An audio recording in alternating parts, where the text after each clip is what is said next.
Seorang ayah di Ciledug, Tangerang menyimpan jasad bayi yang baru dilahirkan di dalam freezer kulkas karena tak memiliki uang untuk pemakaman. Tolong dong Pak. Lagi-lagi, Aldi Taher membuat lagu dari isu yang sedang hits. Kali ini lagu soal polemik sang mantan istri, Dewi Persik, dengan ketua RT setempat.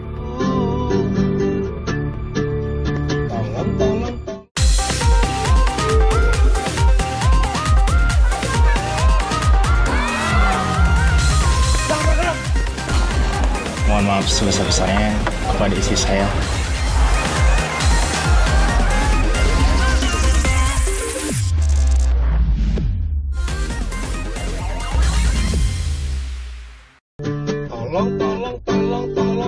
Tolong dong Pak RT sayang.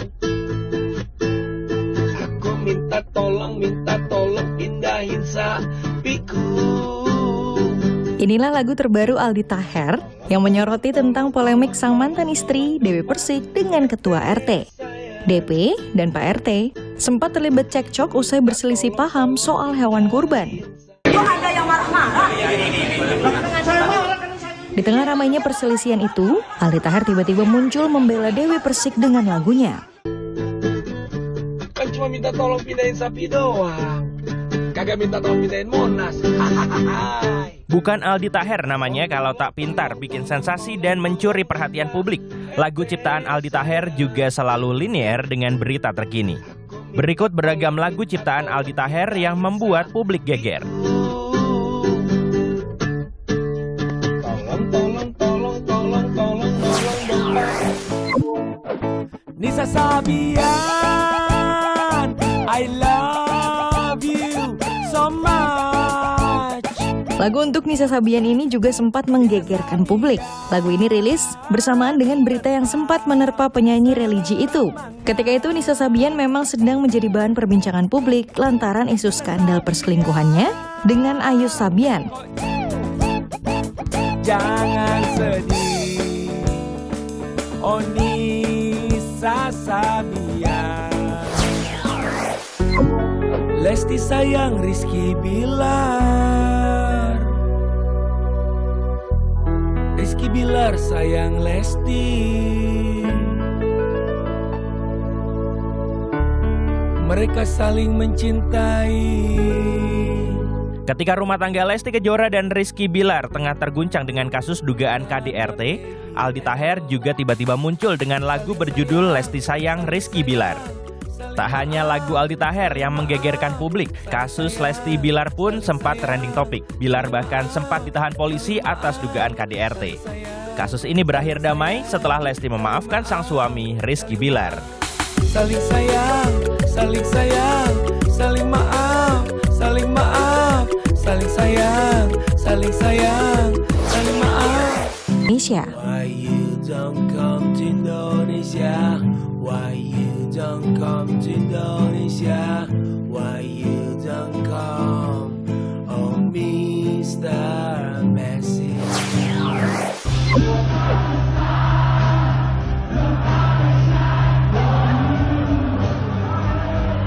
Dengan gaya dan suaranya yang khas, nyanyian Aldi Taher ini kembali trending topik. Konser tribut bagi Coldplay bahkan sukses digelar Aldi Taher. Selama konser, Aldi Taher menyanyikan beberapa lagu hits Coldplay.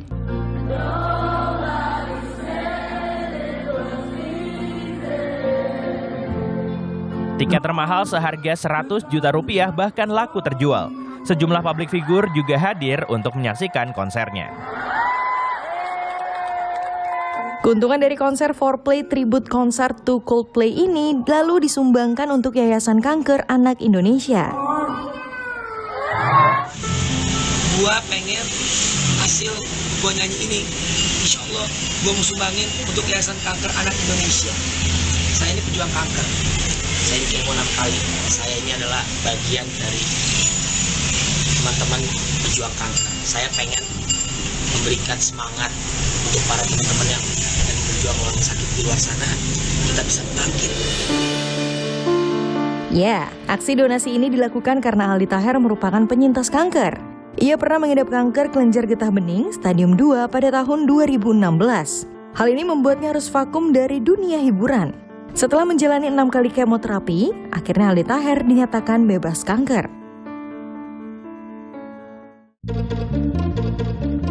Aku cari wanita. Aldi Taher pertama kali terjun ke dunia hiburan usai menjadi finalis cover boy di sebuah majalah remaja tahun 2001. Ia pun mulai meluaskan karir di dunia hiburan dengan menjadi presenter dan aktor. Karir Aldi Taher sebagai seorang penyanyi dimulai sejak ia mengisi beberapa soundtrack layar lebar bersama Nadia Vega, mantan kekasihnya. Aldi pernah tergabung dalam radio band bersama Raffi Ahmad dan Irwan Syah. Aldi juga membentuk grup bernama Duo King Kong. Tak hanya karirnya yang jatuh bangun, kehidupan percintaan Aldi Taher juga tak berjalan mulus.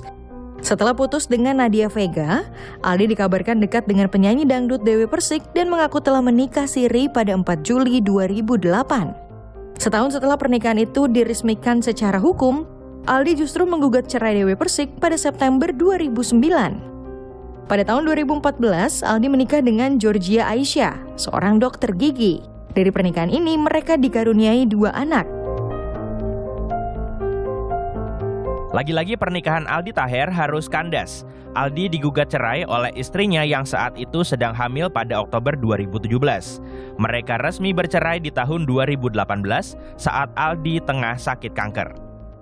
Pada tahun 2020, Aldi Taher menikah lagi dengan Salsabilih dan dikaruniai 1 orang anak. Kehidupan pernikahan mereka masih langgeng sampai sekarang. Dinobatkan netizen sebagai duta bingung se-Indonesia, kiprahnya di dunia politik juga bikin bingung. Untuk Pileg 2024, pencalonan Aldi Taher sempat didaftarkan oleh 2 partai, yaitu Partai Bulan Bintang dan Perindo. Oleh PBB, Aldi Taher didaftarkan sebagai Bacalek DPRD DKI Jakarta. Sementara oleh Perindo, ia masuk daftar Bacalek DPR RI. Namun akhirnya Aldi Taher mundur dari PBB dan memilih Perindo. Gue nyalek nggak perlu modal uang, modal bismillah. Karena justru gue kan bekerja, ngelamar kerja kepada rakyat, nanti kerja gue bagus, kinerja bagus, digaji. Kalau nggak bagus, korupsi, dipecat, bahkan masuk penjara, nauzubillah. Jangan sampai Kalau ya. tanya, gue mau ngapain, pilih aja dulu. Informasi menarik lainnya akan hadir usai jeda, tetaplah di Pop News.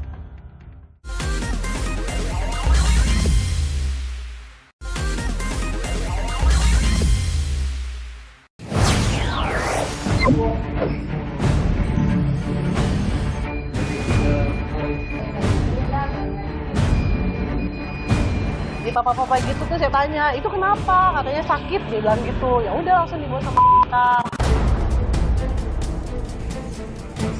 Warga Ciledug, Banten digegerkan dengan temuan kasus bayi di dalam freezer. Seorang ayah nekat memasukkan jenazah bayinya ke dalam freezer atau lemari pendingin karena belum memiliki biaya pemakaman. Jenazah bayi disimpan oleh ayahnya selama 2 hari di lemari pendingin di rumah kontrakannya. Bayi tersebut meninggal dalam kandungan saat berusia 8 bulan. Ibu bayi bahkan masih menjalani perawatan di rumah sakit di Tangerang. Jenazah bayinya akhirnya dapat dimakamkan setelah mendapat bantuan dari kecamatan setempat. Warga mengaku tak tahu jika penghuni rumah kontrakan sedang hamil. Salah satu tetangga menyebut orang tua bayi jarang bergaul dan cenderung tertutup. Setahu saya sih nggak tahu juga deh mas. Kalau masalah dia nggak punya ekonominya gitu kan, terus nggak punya uang, saya nggak tahu sih kalau itu. Soalnya dia tutup banget sih, ketutup banget. Polisi masih mendalami kasus ini. Ayah bayi akhirnya diperiksa sebagai saksi. Polisi juga mendalami motif lain dari pelaku. Selain itu, polisi masih menunggu kondisi ibu bayi untuk dimintai keterangan. Untuk status S sendiri saat ini masih berstatus sebagai saksi. Kemudian kami juga masih menunggu kondisi dari AA yang saat ini sedang kritis.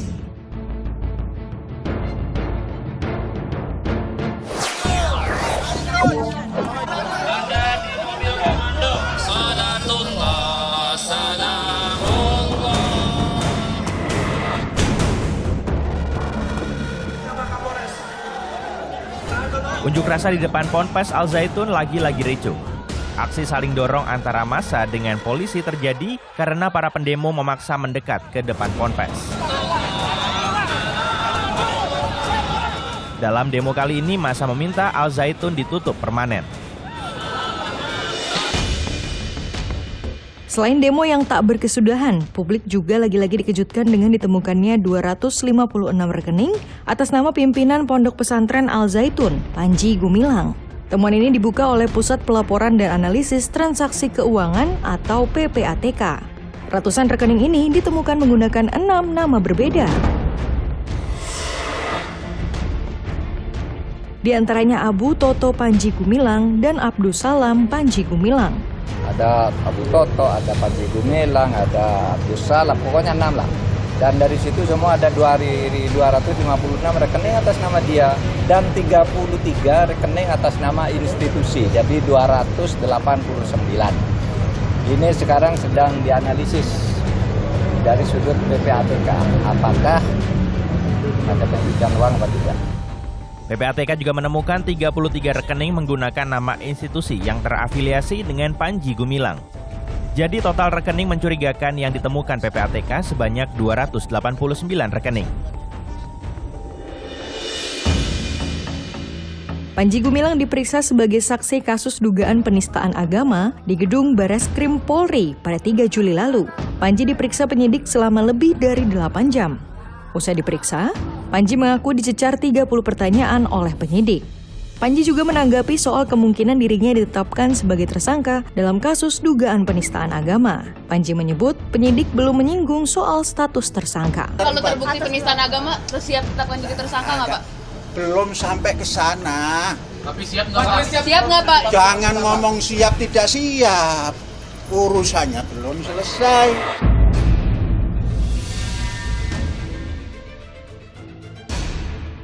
Dari hasil gelar perkara, penyidik meyakini terdapat unsur pidana, sehingga kasusnya kini telah naik ke tahap penyidikan dan polisi akan berupaya melengkapi barang bukti. Dari penyelidikan dinaikkan menjadi penyidikan.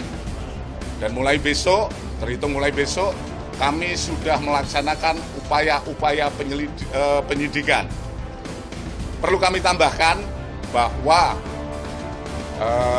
kami sudah memeriksa 4 orang saksi, kemudian 5 orang ahli, dan juga terlapor. Tim gabungan saat ini tengah menyiapkan 3 skenario untuk penyelesaian kasus dugaan penistaan agama oleh pimpinan Ponpes Al Zaitun Panji Gumilang.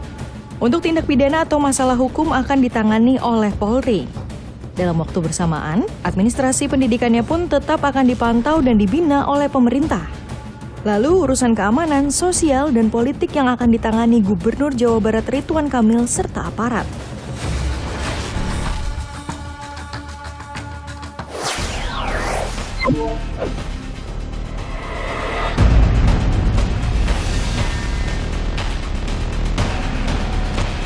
Masih ingat kasus ini? Kasus pelemparan kotoran manusia ke rumah tetangga di Sidoarjo, Jawa Timur, rupanya belum tuntas. Sebulan berlalu, Mas Riah kini telah bebas. Pelaku pelemparan kotoran dan urin ini telah tuntas menjalani hukumannya. Namun masalah baru rupanya siap mendatangi Mas Riah.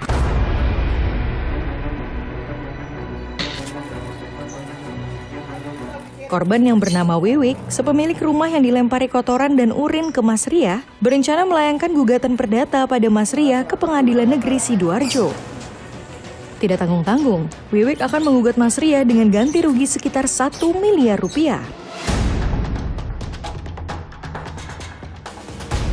Gugatan ini diajukan karena Wiwik merasa hukuman yang dijatuhkan pada Mas Riah terlalu ringan. Untuk kerugian materialnya ini itu sekitar 130 juta.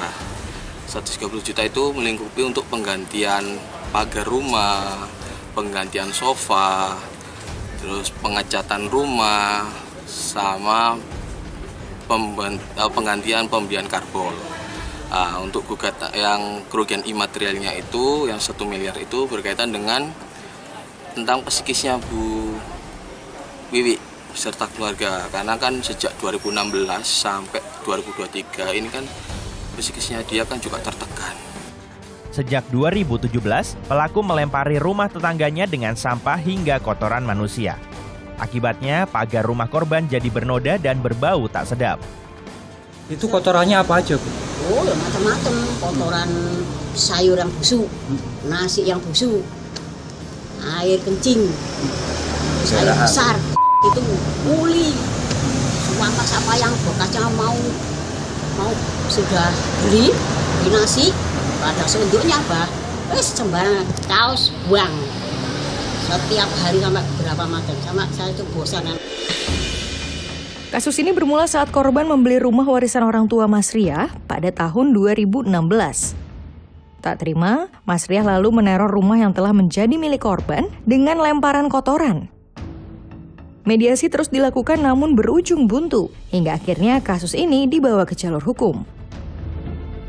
Pada 23 Mei lalu, Mas Riah akhirnya ditetapkan sebagai tersangka. Ia dijerat Perda tentang Ketertiban Umum dan Ketentraman Masyarakat. Pada 31 Mei, Mas Riah divonis kurungan penjara 1 bulan. Usai vonis diketok, Mas Riah langsung ditahan di Kejaksaan Negeri Sidoarjo.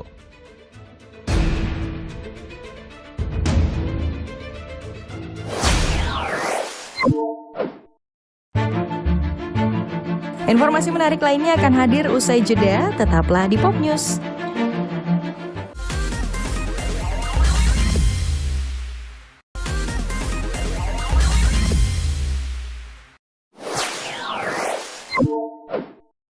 Kalau ke PRJ sih setiap tahun ya. Biasanya tuh jalan-jalan di PRJ sama keluarga, terus suka dapet tiket gratis juga sih. Semuanya diincer sih, pengennya. Terutama yang gini-gini nih, jajanan gini-gini nih. Ciri khas PRJ. Ada dong pasti barang-barang yang promo, yang diskonan, terus juga barang yang unik, yang lagi viral saat ini. Jakarta Fair atau yang biasa kita sebut dengan PRJ masih digelar di J-Expo Kemayoran hingga 16 Juli nanti. Acara tahunan yang sudah digelar sejak pertengahan bulan Juni lalu masih terus didatangi masyarakat. Hingga hari ke-17 saja, jumlah pengunjung PRJ sudah mencapai 2,5 juta pengunjung. Sebagai perbandingan, di tahun 2022, jumlah pengunjung PRJ tercatat 6,9 juta dengan total transaksi 7,5 triliun rupiah. Kuliner, fashion, otomotif, hingga hiburan konser musik dengan artis-artis ternama ibu kota masih jadi incaran. Dan menariknya di PRJ, tentunya diskon dari produk tertentu yang tidak ditawarkan di tempat lain. Nah, bagi yang belum sempat berkunjung ke PRJ, Pop News memiliki tips meraih untung saat datang ke PRJ. Berikut informasinya. Pertama, beli tiket secara online. Sebenarnya, ada 2 cara membeli tiket masuk PRJ, yakni membeli tiket secara langsung di loket PRJ dan juga melalui online. Namun agar praktis dan tidak perlu mengantre di depan loket, disarankan untuk membeli tiket secara online. Lalu bagaimana caranya? Tiket bisa dibeli di website www.jakartafair.co.id. Setelah itu, pilih menu beli tiket di pojok kanan atas, lalu pilih tanggal kunjungan. Setelah itu, pilih jenis kategori dan jumlah tiket, kemudian klik pesan sekarang. Jangan lupa untuk mengisi informasi data diri pengunjung. Kemudian lakukan pembayaran sesuai metode pembayaran yang dipilih.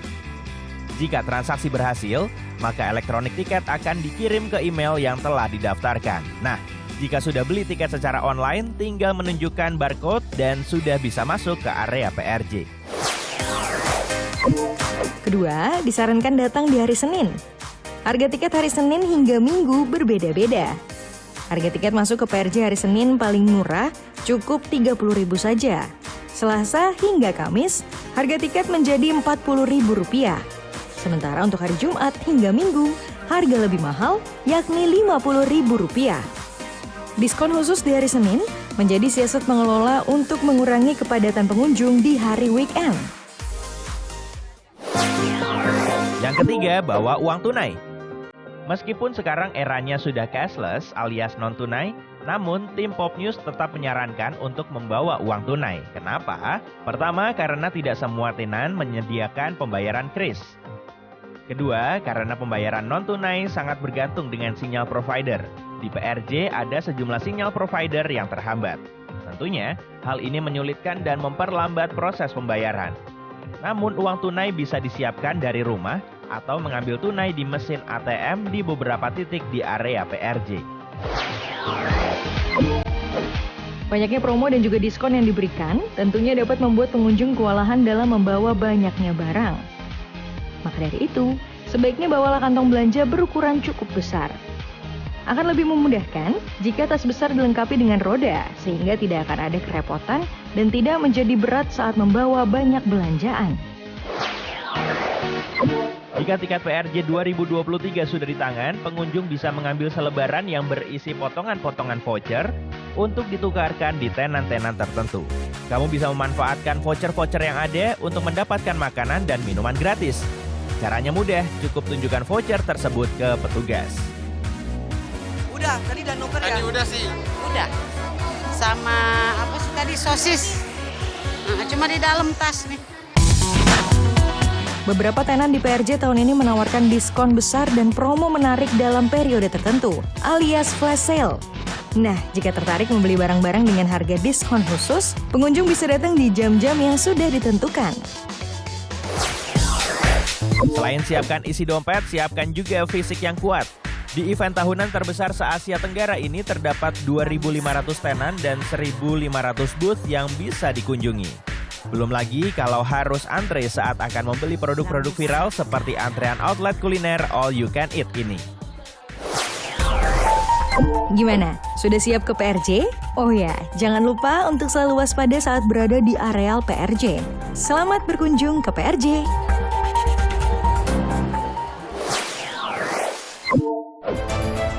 Informasi ini mengakhiri Pop News edisi hari ini.